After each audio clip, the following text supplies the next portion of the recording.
তো এখানে আমি বাঁধাকপি ভাজি করব চিংড়ি মাছ দিয়ে। তেল দিয়ে দিয়েছি, তেল গরম হয়ে গিয়েছে। এখন দিয়ে দিলাম আমি কাঁচা মরিচ, রসুন কুচি আর পেঁয়াজ কুচি। এখানে পেঁয়াজ আর রসুন ভালো করে ভেজে নিয়েছি। এখন দিয়ে দিলাম আমি ছোট চিংড়ি মাছ। আসসালামু আলাইকুম, কেমন আছেন আপনারা? আশা করি ভালো আছেন। আমরাও আলহামদুলিল্লাহ ভালো আছি। পরিমাণ মতো হলুদের গুঁড়া দিয়ে দিলাম, দিয়ে দিলাম স্বাদ মতো লবণ। এখন আমি ভালো করে ভেজে নিব। চিংড়ি মাছ ভালো করে ভাজি করে নেওয়া হয়ে গিয়েছে। আমি এখন দিয়ে দিলাম বাঁধাকপি।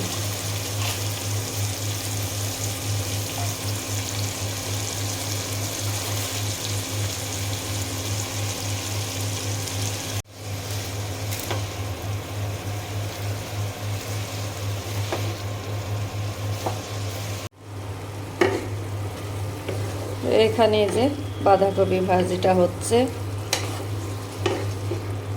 ছোট চিংড়ি মাছ দিয়ে বাঁধাকপি ভাজি।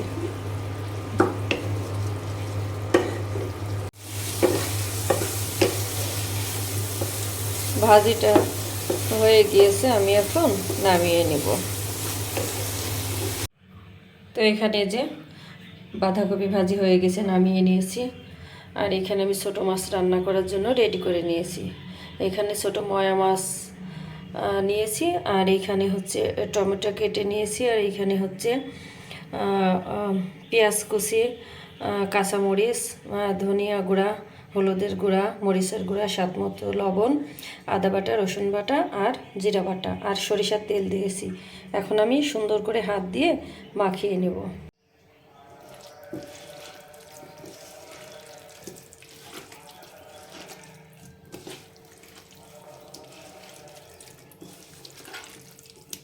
খুব ভালো করে মাখিয়ে নেব।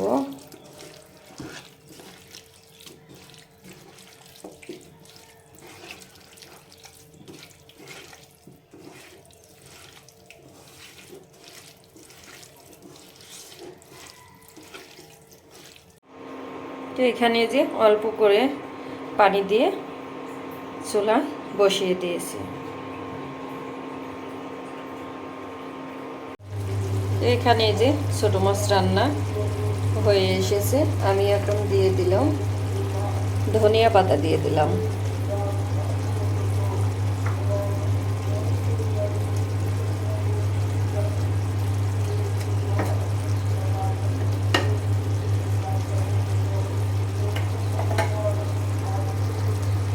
আর এখানে যে আমি পাকোড়া বানানোর জন্য বাঁধাকপি লবণ দিয়ে ভালো করে হাত দিয়ে চটকিয়ে নিয়েছি। পানি বের হয়েছিল, পানিটা ফেলে দিয়েছি।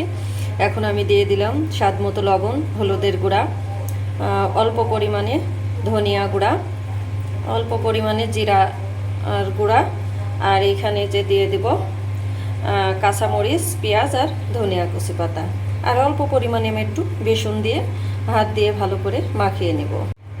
এখানে আমি সব উপকরণ একসঙ্গে ভালো করে হাত দিয়ে মেখে নিয়েছি। এখন আমি কড়াতে তেল বসিয়ে দিয়েছি, তেল গরম হয়ে গিয়েছে। আমি এখন একে একে ভেজে নেব, পাকোড়াগুলো ভেজে নেব। এইভাবে হাত দিয়ে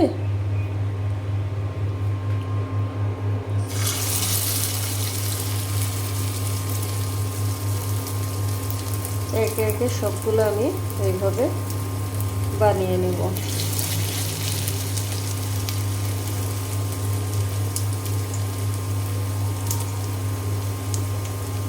এক পাশ হয়ে গিয়েছে, আমি আর এক পাশ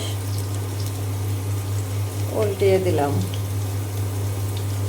এভাবে বাঁধাকপির পাকোড়া বানালে খেতে কিন্তু অনেক মজা হয়।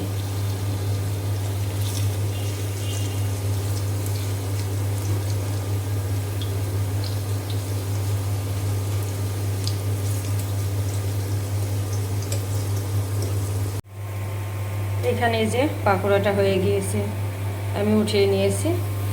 আর যেগুলো ছিল সেগুলোও আমি পরে একই রকমভাবে দিয়ে দিয়েছি। তো এখন বিকেলবেলা আমি এখানে যে আদা লবঙ্গ দিয়ে চা বসিয়ে দিয়েছি, আর এখানে হচ্ছে মালটা কেটে নিয়েছি, আর এখানে হচ্ছে হাঁসের ডিম সিদ্ধ করে নিয়েছি।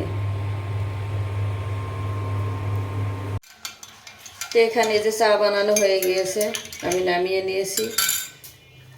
আমার বড় মেয়ে মালটা দিয়ে চা খাবে।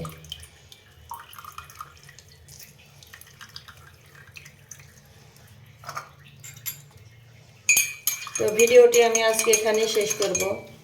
যদি ভালো লাগে চ্যানেলটি সাবস্ক্রাইব করে দিবেন, আর ভিডিও দেখার শুরুতে একটি লাইক দিয়ে শুরু করবেন। আসসালামু আলাইকুম।